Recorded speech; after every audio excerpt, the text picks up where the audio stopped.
11 साल की तनु अपने माँ बाप के साथ दिल्ली शहर में रहती थी, पर पिछले कुछ दिनों से वो कुछ अजीब सा बर्ताव करने लगी थी। वो अब सारा दिन अपने कमरे के एक कोने में बैठी रहती। उसे देखकर ऐसा लगने लगा था जैसे कि मानो वो किसी और ही दुनिया में खोई हुई हो। कभी वो किसी किताब को उठाकर पढ़ने लगती, तो कभी दीवार की ओर मुंह करके खिलखिलाकर हंसने लग जाया करती थी। माता पिता को उसकी ये हरकतें बहुत अजीब लगती थी, पर असली खेल तो तब शुरू हुआ जब एक रोज तनु ने टीवी पर किसी को देखकर कह दिया कि अरे, ये तो बिल्कुल मुकेश जैसा लगता है। मुकेश? कौन मुकेश बेटा? तनु? हाँ? कौन मुकेश? किसकी बात कर रही हो तुम? दोस्त है मेरा। दोस्त है? हाँ। कौन सा दोस्त? मेरा दोस्त जो हमेशा मेरे साथ रहता है, मेरे कमरे में। तनु की इस बात को सुनकर उसके पिता फौरन उसके कमरे में गए, पर वहां उन्हें कोई नहीं मिला। तो उन्होंने तनु को डांटते हुए कहा, ये क्या बेकार की बातें करने लगी हो तुम? पढ़ाई लिखाई से मन भर गया है क्या, जो ऐसी कहानियां बनाने लगी हो तुम? पापा, आप ऐसा क्यों बोल रहे हो? वो दोस्त है मेरा और मेरे कमरे में ही रहता है। अच्छा, दोस्त है तुम्हारा? कहाँ है ये तेरा दोस्त? मिलवा हमें। नहीं, वो बस मेरा दोस्त है और बस मुझसे ही मिलने आता है और मेरी सारी प्रॉब्लम्स सॉल्व कर देता है। अच्छा, तुम्हारा दोस्त तुम्हारे होमवर्क में हेल्प करता है? नहीं, लाइफ के प्रॉब्लम्स। लाइफ के प्रॉब्लम्स? क्या प्रॉब्लम्स सॉल्व किए हैं उसने, बताना जरा। बहुत सारे। जब मुझे टेस्ट देने का मन नहीं होता तो मैं मुकेश से कह देती हूँ और वो मेरी हेल्प कर देता है। हेल्प? कैसी हेल्प? तुम एग्जाम में चीटिंग करती हो? नहीं, बस वो एग्जाम्स की डेट एक्सटेंड करा देता है जब तक मैं चाहूँ तब तक। बहुत अच्छा है वो। मेरे किसी भी फ्रेंड को मुझसे नाराज नहीं होने देता। उन्हें वो इतने अच्छे से समझाता है कि गलती मेरी भी होती है तो वो सॉरी बोलती है। बहुत अच्छा है मुकेश। अच्छा, मतलब तुम्हें लाइफ गाइडेंस मिल रहा है किसी ऐसे से जो दिखता ही नहीं है। आप लोग उसे नहीं दिख सकते, पर मुझे तो वो हमेशा दिखता है। वो अभी भी सामने दरवाजे पर खड़े होकर हमारी बातें सुन रहा है। देखो तनु, ऐसा है, ये मजाक मस्ती आज किया, ठीक है, पर आगे से ऐसी फालतू की बातें मत करना। तुम्हारी मम्मी बेकार में डर जाएंगी। पर मम्मी क्यों डरेंगी? हमारे घर में कोई भूत थोड़ी ना है, बस मेरा दोस्त है जो सिर्फ मुझे दिखता है। इसमें डरने वाली क्या बात है? तनु, मैंने कहा ना, ये नौटंकी करने की जरूरत नहीं है। मजाक मस्ती एक हद तक अच्छी लगती है। आपको मेरी बात मजाक लग रही है? पूरे दिन मैं मुकेश से बात करती हूँ और आप बोल रहे हो कि मैं मजाक कर रही हूँ। तनु, ढंग से बात करो। क्यों बहस कर रही हो पापा से? क्योंकि पापा बोल रहे हैं मेरा दोस्त कोई है ही नहीं, मैं बस ड्रामेबाजी कर रही हूँ। अरे, वो मुझे साफ साफ दरवाजे के पास खड़ा दिख रहा है। एक मिनट मुकेश, वो टेबल पर जो ग्लास पड़ा है उसे जमीन पर गिरा दो, तभी इन्हें यकीन होगा कि तुम सच में हो। ओफो, चुप हो जाओ तुम दोनों। क्यों बेवजह लड़ रहे हो? तनु बेटा, रात हो गई है, जाके सो जा। पर मैं झूठ नहीं बोल रही हूँ मम्मी, मुकेश सच में है। अरे, तो कहाँ गिराया उसने तेरा गिलास? कहा तो था तुमने उससे। मुकेश, ग्लास गिराओ अभी के अभी।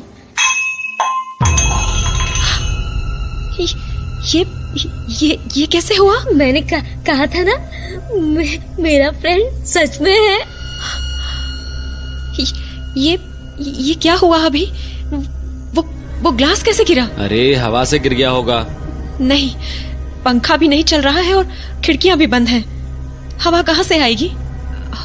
मुझे कुछ ठीक नहीं लग रहा है। पंडित जी से बात करें क्या? अरे, अब तुम मत शुरू हो जाओ। किसी तरह गिर गया होगा गिलास, और मैं ये फालतू के भूत प्रेत नहीं मानता। हाँ, भूत प्रेत की बात कहाँ से आ गई? एक मिनट, आप लोग मुकेश की बात तो नहीं कर रहे हो? मैंने कहा ना, वो मेरा दोस्त है। भले ही वो बस मुझे दिखता हो, पर वो मेरा दोस्त है। बेटा तू आप लोगों को मेरी बात अब अभी भी झूठ लग रही है ना? मुकेश, तुम कुछ और करके दिखाओ, तभी ये मेरी बात मानेंगे। ये बेड हिला के दिखाओ, तब मजा आएगा। तनु ने इतना कहा ही था कि उनका बेड एक झटके से किसी झूले की तरह हिलने लगा। ये क्या हुआ? मुझे ये सब ठीक नहीं लग रहा है। हम अकेले में बात करते हैं। तनु बेटी, तुम जाओ अपने कमरे में जाकर सो जाओ, ठीक है? हाँ, वैसे भी मुझे मुकेश से बहुत सारी बातें करनी है। Good night. उसके बाद तनु सीधा अपने कमरे के अंदर चली गई, पर अंदर जाते ही वो एकदम से रुक गई। ये दरवाजा कैसे बंद हो गया? वो भी अपने आप? तब तनु ने तो दरवाजे को छुआ भी नहीं था। देखिए, मुझे ये सब ठीक नहीं लग रहा है। कहीं तनु के ऊपर किसी बुरी शक्ति का साया तो नहीं है? कहीं हमारे घर में कोई बुरी आत्मा तो नहीं है? अरे ये क्या बोल रही हो तुम? आप ही बताइए, वो ग्लास कैसे गिर गया? और ये बेड कैसे हिला था? और अभी ये दरवाजा कैसे बंद हुआ था? हवा से? देखो, इतना मत सोचो। ये भी तो हो सकता है ना कि ये सब एक संयोग हो। अरे लेकिन तनु बेटा, डरा दिया ना मैंने? अरे मैं मजाक कर रही थी मम्मी। तो फिर? अरे सब कुछ मेरे प्लान का पार्ट था। ये ग्लास वैसे भी किनारे पर था, मुझे लग ही रहा था कि गिर जाएगा, तो बस मैंने आप लोगों को डरा दिया। और इस बेड के पैर तो वैसे भी कमजोर हैं, तो मैंने उसे भी झटके से हिला दिया। आप लोग ज्यादा मत सोचो इस बारे में। बेटा, ये मजाक था तो बहुत ही बुरा मजाक था, और आज के बाद ऐसा मजाक दोबारा मत करना। तुम्हें पता भी है मम्मी कितना डर गई थी। सॉरी पापा, सॉरी मम्मी, अब नहीं करूंगी। भगवान का लाख लाख शुक्र है। अच्छा मम्मी, मैं ऊपर छत पर सो जाऊं? छत पर क्यों? बस ऐसे ही सोने दो ना। नहीं बेटा, छत पर बहुत मच्छर होंगे, तुम कमरे में ही सो जाओ। हाँ बेटा, मम्मी ठीक कह रही हैं। हाँ ठीक है। तनु, ये कैसे बात कर रही है तू? डरा दिया ना मैंने आपको फिर से। चलो मैं चलती हूँ, गुड नाइट। इतना कहकर तनु अपने कमरे में चली गई। तभी उसकी माँ ने कहा, आपने सुना ना, उसने कैसी अजीब सी आवाज निकाली थी। अब ये मत कह देना कि कोई संयोग है। नहीं, सुना तो मैंने भी था, कुछ अजीब तो जरूर है। सुनो, एक काम करो, आज तुम उसके कमरे में जाकर सो जाओ। मैं नहीं चाहता कि वो अकेली सोए। ठीक है। तो कुछ ही देर में तनु की माँ उसके कमरे में आ गई। मम्मी, क्या हुआ? यहाँ क्यों आई हो? अरे क्यों? मैं नहीं आ सकती? नहीं आ सकती हो, पर अभी तो सोने का टाइम है ना। हाँ, तो मैं भी तो तुम्हारे साथ सोने ही आई हूँ। हाँ, यहाँ? हाँ, आज मैं यही सोऊंगी तेरे साथ, और तुझसे ढेर सारी बातें भी करूंगी। तो किसी बात से परेशान तो नहीं है ना? नहीं। और तेरा पढ़ाई में मन लगता है ना? और तेरे दोस्तों के साथ तेरी लड़ाई तो नहीं होती ना? सीधे सीधे जो पूछना है पूछ, बातें मत घुमा। हाँ। अरे क्या हुआ? हाँ, हाँ, यहाँ आइए, जल्दी आइए। क्या हो गया? क्यों शोर मचा रही हो? इसने फिर से उसी डरावनी आवाज में बात की। मैं बता रही हूँ, ये ठीक नहीं है। ये पक्का वही मुकेश है जिसके बारे में ये हमें बता रही थी। हमें पंडित जी से बात करनी ही होगी। नहीं, ये सब की जरूरत नहीं है बेटा। पर अरे पापा, मैं बस मम्मी को आवाज बदलकर डरा रही थी। बस प्रैंक कर रही थी मम्मी के साथ। देखो मम्मी कैसे डर गई। मुझे कुछ समझ नहीं आ रहा है, बहुत घबराहट हो रही है। देखो, घबराओ मत। एक काम करते हैं, आज सभी लोग हॉल में ही सो जाते हैं। बाकी तुम्हारी संतुष्टि के लिए कल पंडित जी से भी मिल लेंगे, ठीक है ना? तो उसके बाद तनु के माँ बाप ने हॉल में ही गद्दे लगा दिए और अपनी बेटी के साथ वहीं सो गए। धीरे धीरे रात गहराने लगी और जैसे ही घड़ी में 3 बजे तनु की माँ की आंखें खुल गई और तब उन्होंने जो देखा उसने उनके रोंगटे खड़े कर दिए। उनकी बेटी तनु बिस्तर पर किसी जानवर की तरह बैठी हुई थी और उसके बालों ने उसके चेहरे को छिपा रखा था। तभी अचानक उसके बालों के बीच से उसका चेहरा दिखा।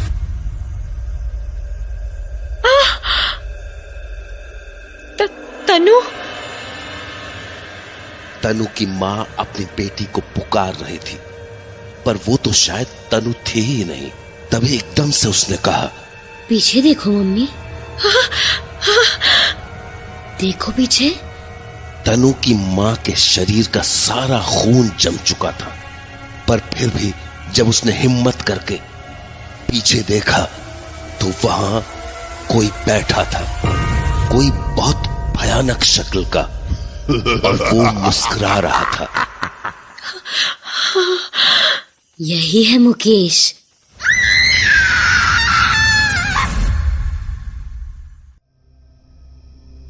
तनु की मां की चीख सुनकर अब पिता की भी नींद खुल गई थी। अरे क्या हो गया? ऐसे जोर से क्यों चिल्लाई? वो क्या हुआ? इतनी डरी हुई क्यों है? वो यहाँ पे कोई था। कोई था? कौन था? एक अजीब सा आदमी, यही मेरे बगल में। क्या? अरे कोई बुरा सपना देखा है क्या तुमने? नहीं, कोई सपना नहीं था।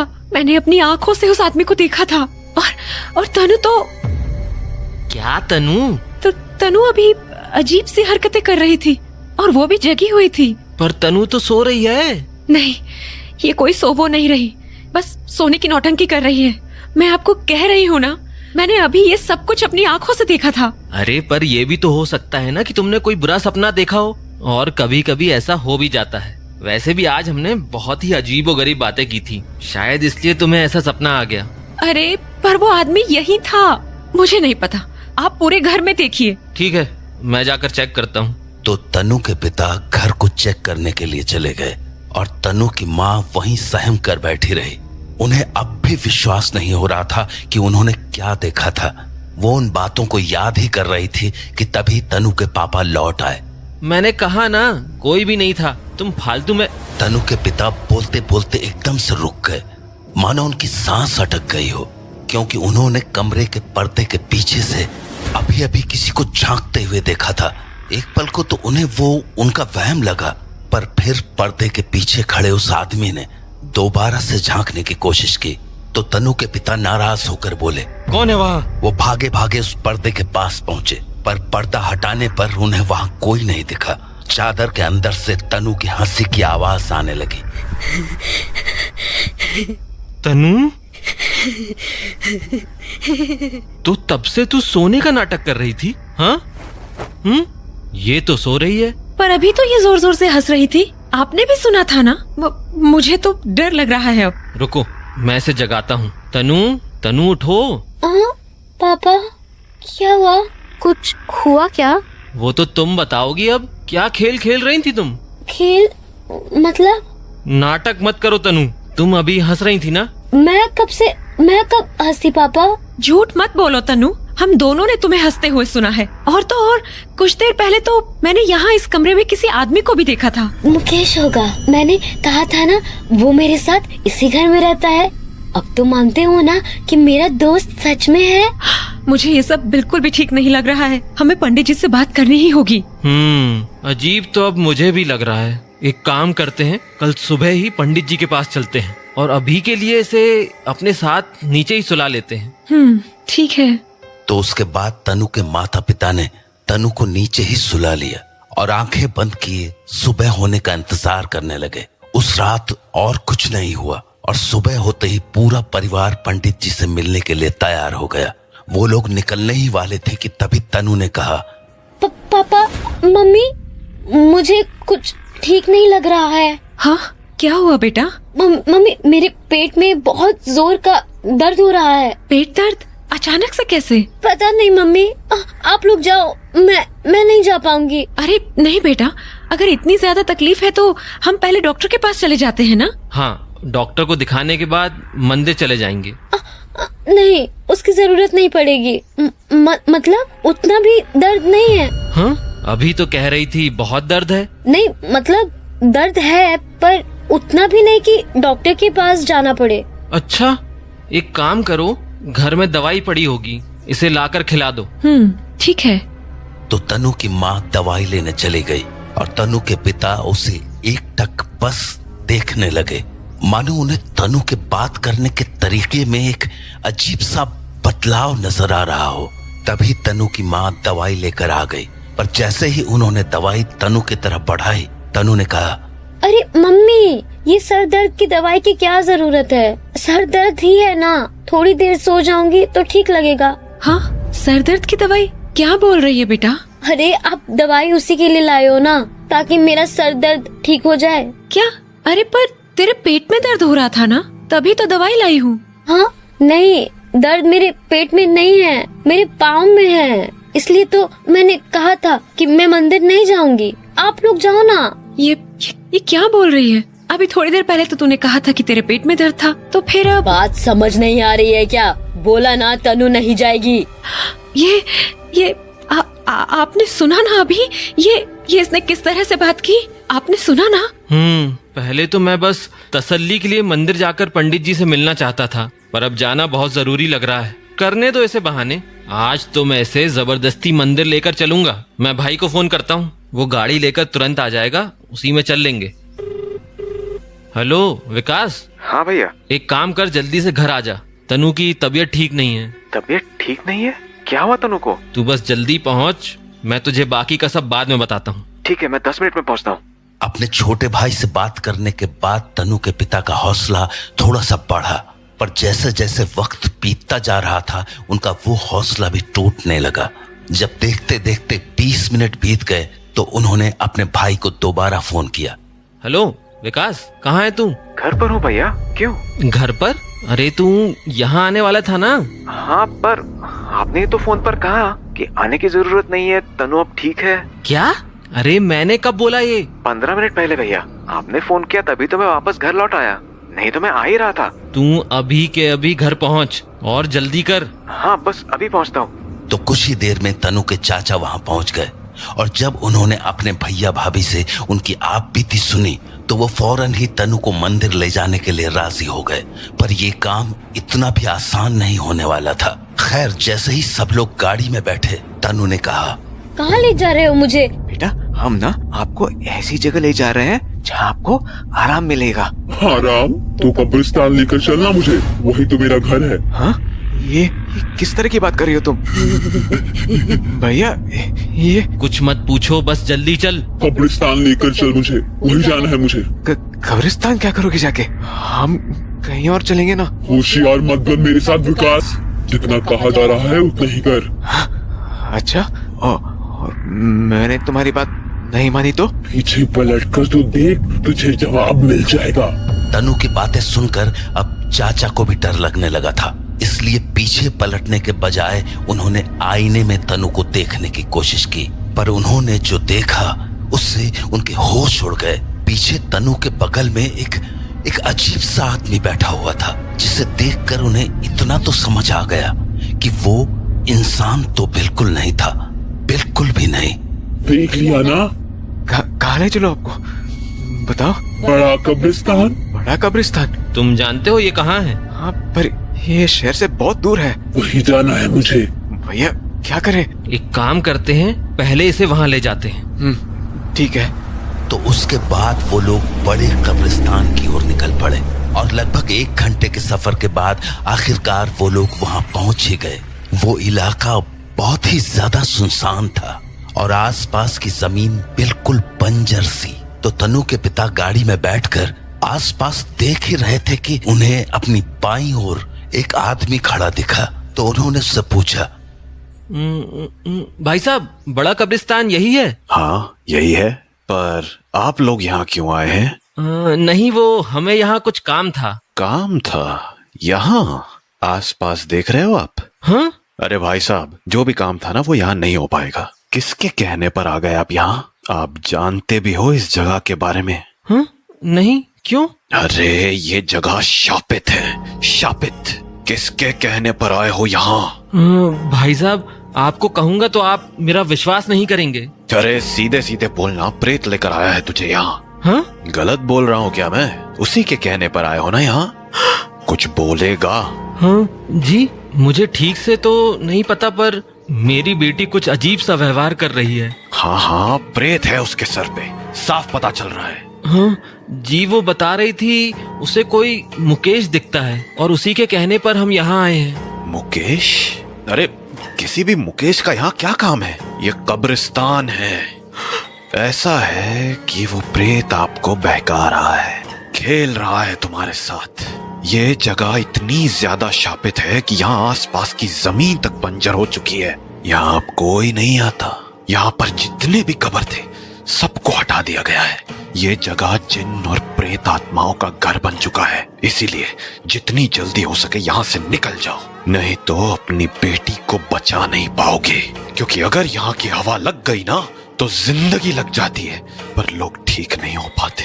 मेरा बेटा खुद इस तकलीफ को भोग रहा है, इसीलिए मुझे हर दोपहर यहाँ आकर कुछ काम करने पड़ते हैं ताकि मेरा बेटा ठीक रहे। इसीलिए बेहतर होगा कि आप यहाँ से जितनी जल्दी हो सके चले जाएं। जी, यहाँ पर आसपास कोई मंदिर है क्या? मंदिर?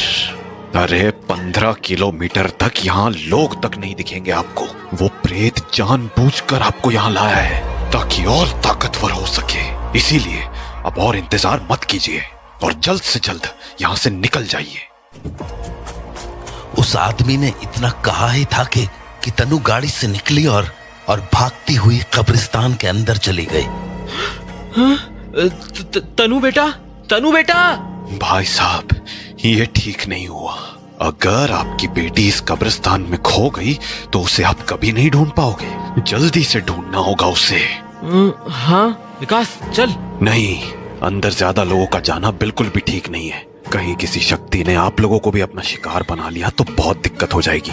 चलिए मैं आपके साथ चलता हूँ। वैसे भी मुझे अंदर के रास्ते की थोड़ी बहुत समझ है, हर रोज ही आना होता है मेरा यहाँ।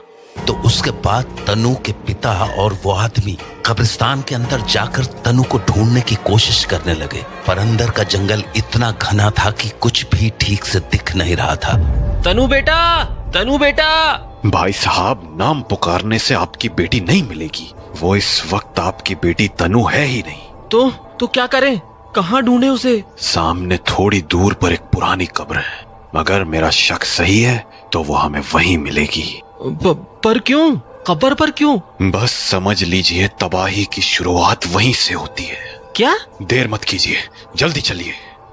तो वो दोनों फौरन कब्रिस्तान के अंदर चले गए और कुछ ही देर में वो दोनों उस कब्र के पास पहुंच गए और संयोग से तनु उन्हें वहीं लेटी हुई मिली।